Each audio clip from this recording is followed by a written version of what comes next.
छत्रपती संभाजीनगरच्या विभागीय क्रीडा संकुलाच्या 21 कोटींच्या घोटाळा प्रकरणात नवी माहिती समोर आली। पळून गेलेला आरोपी हर्षकुमार क्षीरसागर यानंच आता पोलिसांना 7 पानांचं पत्र पाठवलं। या पत्रात बँक अधिकारी आणि विभागीय क्रीडा उपसंचालक संजय सबनीस यांच्या सांगण्यावरूनच हा निधी लंपास केल्याचा दावा हर्षकुमारने केला।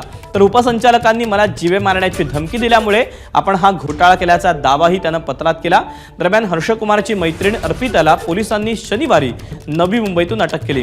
हर्षकुमारची संपत्ती आणि घोटाळ्याच्या रकमेबाबत अर्पिताकडून मोठा उलगडा होण्याची शक्यता आहे। अवघ्या 11 महिन्यात 21 कोटी 59 लाखांचा घोटाळा करणाऱ्या हर्षकुमारने त्याच्या मैत्रिणीला देखील यात भागीदार केलेलं होतं।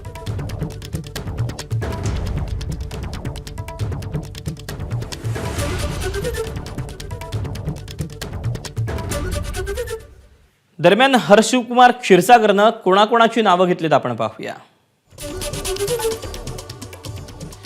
क्रीडा उपसंचालक संजय सबनीसांच्या सांगण्यावरून सगळे व्यवहार केल्याचं हर्षकुमारने म्हटलंय।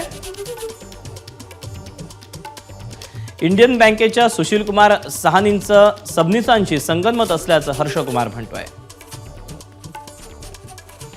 कमिशनसाठी वरिष्ठ लिपिक स्वप्नील तांगडे, क्रीडा अधिकारी तेजस कुलकर्णीचा दबाव असायचा। मुख्य लिपिक दीपक जगदाळे आणि आनंद थोरातांचाही कमिशनसाठी दबाव असल्याचं हर्षकुमार म्हणतोय।